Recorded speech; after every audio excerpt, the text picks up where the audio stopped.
my name is Michelle Lee, also known as DJ Shelly, and today I am here with Dawn Santoriello, President of DS Financial Strategies and host of Conquer Your Finances, Conquer Your Life, which you can see every Friday, 11 a.m. at radiovisionnetwork.com.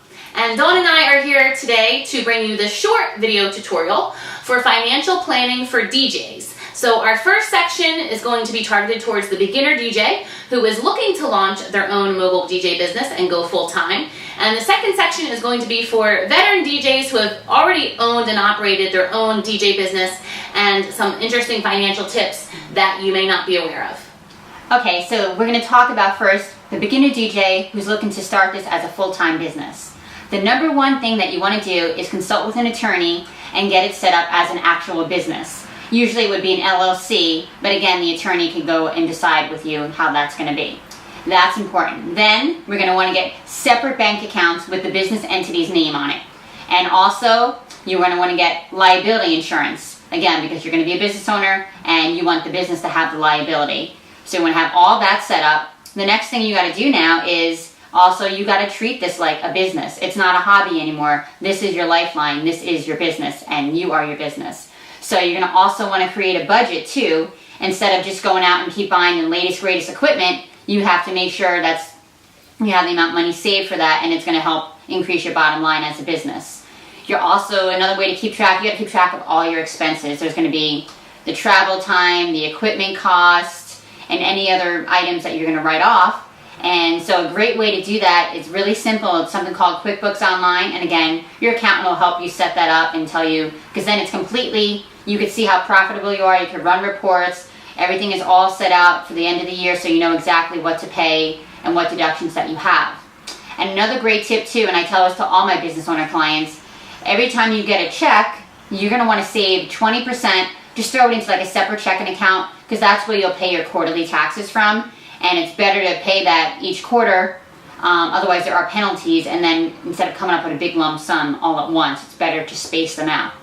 So again, to recap, treat yourself like a business. One, go get that attorney, have it set up properly. You could do it yourself, but things can slip through the crack, and each state has different laws, so you want to make sure, again, a few $100 is all it's going to take. Get that good attorney, get the liability insurance, that's very important. Get those separate bank accounts, and get the QuickBooks to help keep track of all your expenses.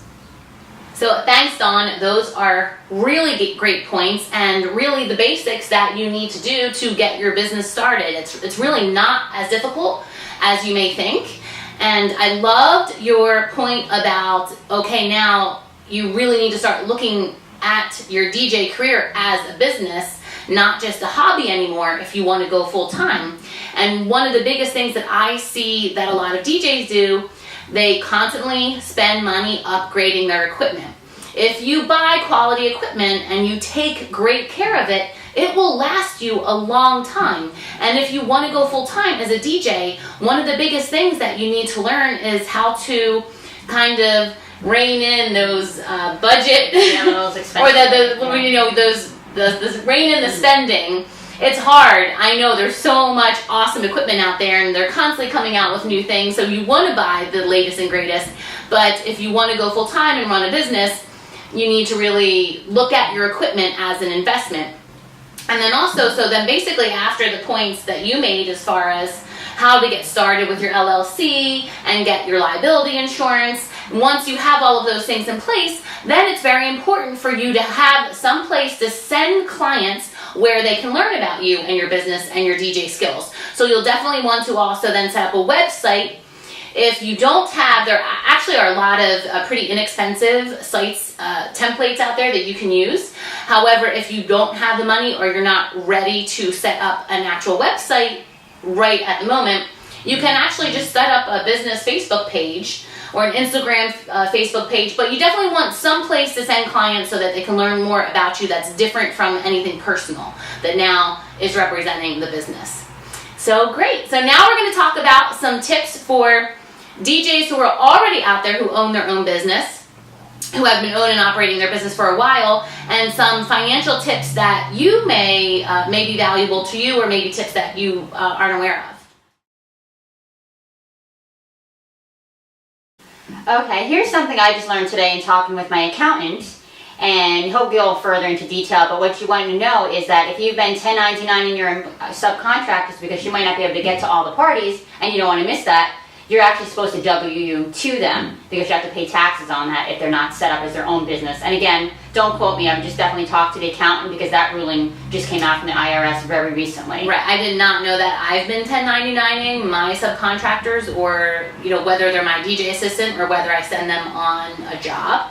I didn't know that. So is this something that just changed this year? Yeah, it just changed like recently. So again, you'll want to just talk to your accountant. Yeah. Sure. And for you new out there, or you probably don't have an accountant yet, maybe you do, you want to talk to them. If not, I can refer you to a great accountant. I'd be happy to do that for your viewers. I think the other biggest thing is just trying to write off, talk to your accountant, find out every single thing that you can write off, because I try to write off as much as I can. Parking to go to events. Yep, exactly. If you belong to associations, make sure that you're writing off any of your membership fees, web hosting, any type of marketing that you spend towards a business. Basically, that's one of the biggest reasons why it's so important to have that separate bank account, because you want to make sure that anything that you're spending on the business, hopefully you're able to write most of that off. And it's also, you want to have those QuickBooks, you want to keep your own records, because you don't want to just rely on your accountant. I keep track of everything. I'm very, very analytical. I got my spreadsheets I make. QuickBooks makes it easier, but I love my spreadsheets, so I keep those. And another thing I want to touch on too, because now you've probably been in the business a few years, you're prosperous, you're earning money. Well, if you do want to buy that equipment, there's strategies that you can put in place to save money. Now it's a long-term strategy, so I'm talking like 5 years or more. You can put money away and actually borrow against it, so you don't need to go get out a loan or anything, and then you pay it back on your terms. And so that helps you grow your business and help you buy the equipment that you need without having to go drain and spend your own money. Again, it's always better to use other people's money. But again, that's like a longer term strategy. Also, like I said before, you want to save like 20% for taxes, and then every time you get a gig, just save some money, because every little bit is going to help. Because again, one day you're going to retire, and the time to save is as you're going along the way. Don't wait till, I'll wait till I'm 40 to start saving money. When I get to 50. Start saving a little bit every paycheck. And that's why I say it's always important to get a financial planner early on. Start where you are, and then so that way you can be comfortable knowing that your business is going to be there in place, you have that going properly, your financial future is secure, and all that. Yes, and I'm sure many of you, like myself, I'm really good at being a DJ. I'm really good at marketing. I'm a creative person just naturally. I am not good at financial planning whatsoever. I don't even use QuickBooks. My accountant hates me, because I send him, you put all of my things in Excel spreadsheets. I don't know why. I need to move to the QuickBooks. I'm sure it would be a lot easier. But yes, I sent him this big spreadsheet. But the point of it is, for those of you who are like myself and finances is just not one of your strong points, it would definitely be worth it to spend, I think there are sessions that you can purchase where you can speak with a financial planner by the hour. Yeah, by the hour. So maybe you're not in the position to bring on a full-time financial planner, but you just need to talk to someone who can give you a little bit of insight that can really help you when it comes to your financial planning for your business. Mm-hmm. Exactly. So if someone was in need of financial planning services, Dawn, how would they contact you? You can contact me. You go to my website, which is www.dsfinancialstrategies.com, or you can give me a call, 215-660-0288. And I'd be happy to answer all your questions and help you. And just mentioned you saw me on Shelly for a little bit here. So thank you so much, Dawn. I think this, hopefully this video was very helpful to any of you who are looking to start your own DJ business, or for those of you who are already running your business and may just needed some financial tips. If you enjoyed our video today, please don't forget to like me on Facebook, follow me on Twitter, add me to your Instagram feed, and subscribe to my YouTube channel, Sounds by Shelly. Okay, one more quick thing. I just have to read some disclosure from my compliance department. Disclosure. Dawn Santariello is an investment advisor representative, IAR, with Caitlin John, a registered investment RIA firm. DS Financial Strategies is an affiliated branch office of Caitlin John, LLC. The information, data, and opinions contained here in this communication are provided solely for informational, educational purposes. They are not warranted to be correct, complete, or accurate. To the extent permitted by law, Caitlin John, LLC, does not accept any liability arising from the use of this communication.